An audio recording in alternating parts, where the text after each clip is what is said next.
nagluluto ako ng malagkit. Kasi gagawa ko ng bibingkang malagkit.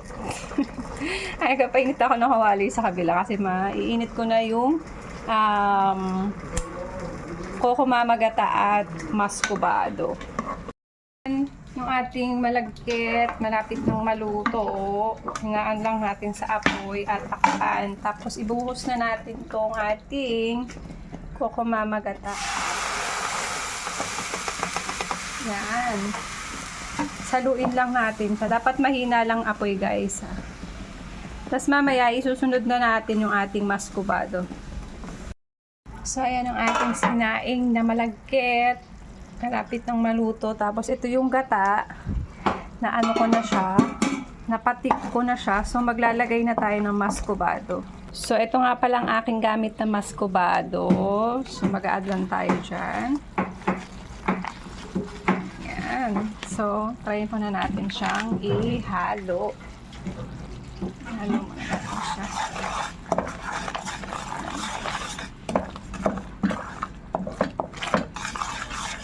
Para ma-dissolve yung pinaka-sugar ng maskubado. Ayan yung ilalagay natin sa ating sinaing na malagkit.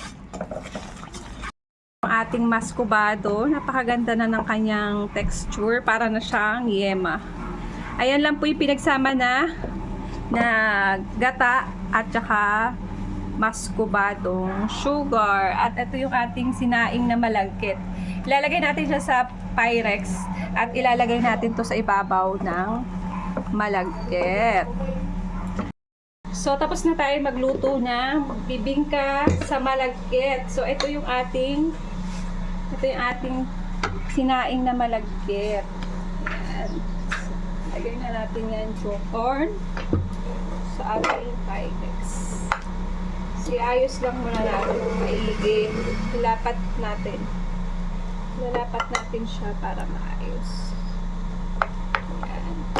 Kainin nyo yung kapisayan ng nasa kaldero. Yan.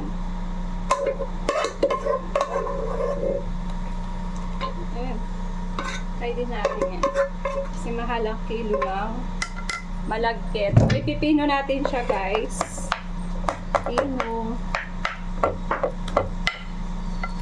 Tapos natin ilalagay yung ating ginawang maskubado na may gata.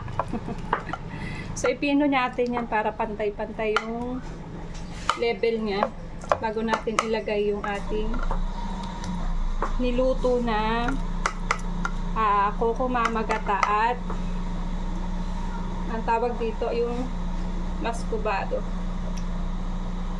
Bakit kaya ang sarap ng malagkit kahit wala pang asukal? Ayan, pantay na natin. So, ibubuhos na natin ang ating maskubado. Ayan.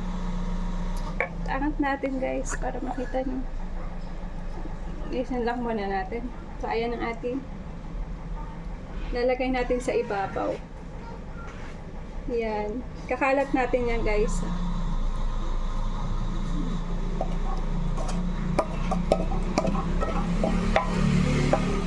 Yan. Kakalat natin siya para lahat ng malagkit ay malagyan. Yan.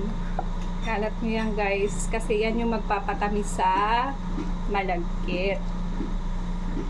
Kaya tinawag siyang bibingka sa malagkit. Apakadali lang, guys, gumawa ng ating topping sa ibabaw ng ating bibingka. Yan. Super yummy. Naamoy ko na kaagad siya. Napakabango. So, ikalat natin siya. Kailangan lahat ng yung white ay malagyan natin para malasa. Para pag in-slice natin, pantay yung ating pampatamis sa ating malagkit. Tapos, i-rest muna natin siya, syempre, para kumapit yung ating maskubado at gata. Yan. Super yummy. So, sa ID natin nandito sa kawali. Hindi ako nagpasobra kasi ayoko may masasayangan na ingredients. At kukunti lang naman kami dito. At walang ibang kakain. So dahil alam nyo na, mahal na araw, ito yung mga siniserve at madali at napakamura lang. Napakadali lang niya. Pwede na kayo mag-serve sa ating mga bisita, sa mga dadalaw sa probinsya or sa ating mga bahay-bahay dito. Yan! O, diba? Napakasimple lang. Meron na tayong bibingka sa malagkit. Yun lang guys and bye!